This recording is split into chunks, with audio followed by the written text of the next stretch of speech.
Five News. Five News. High Five.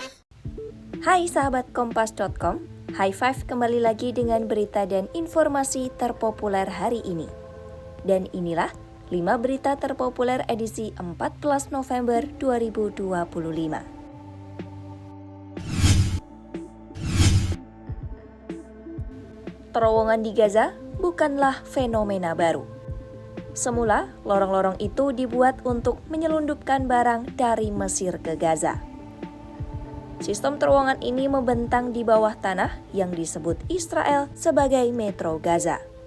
Sejak gencatan senjata dimulai, Israel masih terus mencari dan menghancurkan terowongan ini, namun tak sepenuhnya infrastruktur itu hancur. Bahkan dilaporkan 200 anggota Hamas masih terjebak di dalam terowongan yang berada di bawah zona kontrol, yakni garis kuning Israel yang ada di Rafah.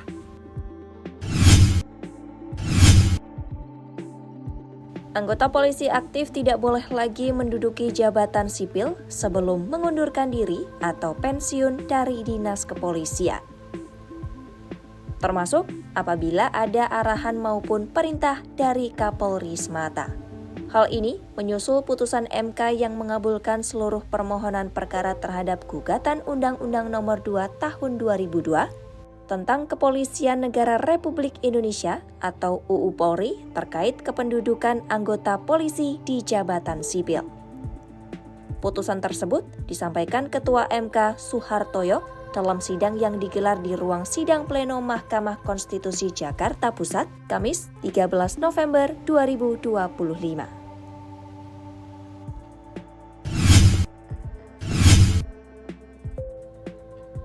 Hubungan diplomatik dan militer antara Moskwa dan Caracas telah terjalin kuat selama puluhan tahun.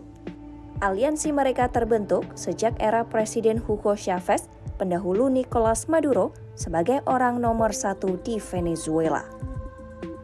Melansir Newsweek, aliansi ini dikuatkan kembali pada Mei 2025 dengan penandatanganan perjanjian kemitraan strategis oleh kedua pemimpin negara.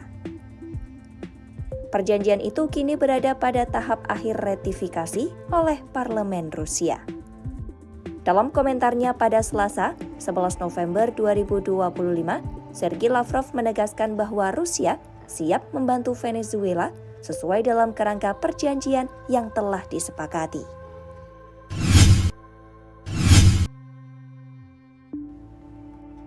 Google memperingatkan pengguna ponsel Android untuk sebisa mungkin menghindari penggunaan jaringan Wi-Fi publik. Peringatan ini disampaikan dalam laporan Behind the Scene edisi Oktober 2025 yang menyoroti meningkatnya ancaman penipuan berbasis pesan teks terhadap pengguna Android. Menurut laporan tersebut, 94% pengguna Android beresiko menjadi korban serangan berbasis teks yang kini berkembang menjadi operasi penipuan terorganisir dengan tujuan menimbulkan kerugian finansial dan menekan emosi korban. Google menjelaskan, Wi-Fi publik seringkali tidak memiliki enkripsi yang memadai sehingga memungkinkan peretas menyusup ke koneksi pengguna.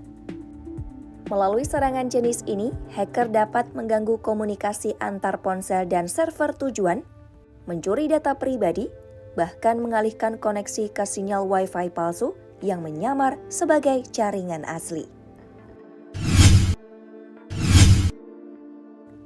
Kementerian Sosial akan kembali menyalurkan berbagai bantuan sosial atau bansos reguler, salah satunya melalui program sembako jelang akhir tahun 2025.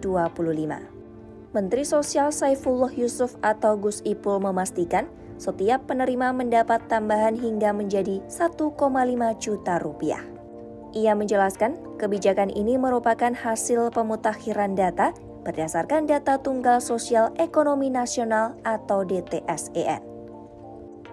Informasi tersebut disampaikan Mensos di Jakarta, Rabu 12 November 2025. Gus Ipul menambahkan, saat ini terdapat lebih dari 16 juta keluarga penerima manfaat reguler yang telah diverifikasi layak menerima bantuan untuk triwulan keempat tahun ini. Sementara, sekitar 2 juta calon penerima baru masih dalam proses finalisasi verifikasi dan ditargetkan dapat selesai pekan ini. Itu tadi 5 berita paling populer hari ini. Kompas.com, jernih melihat dunia. 5 News, High Views, High Five.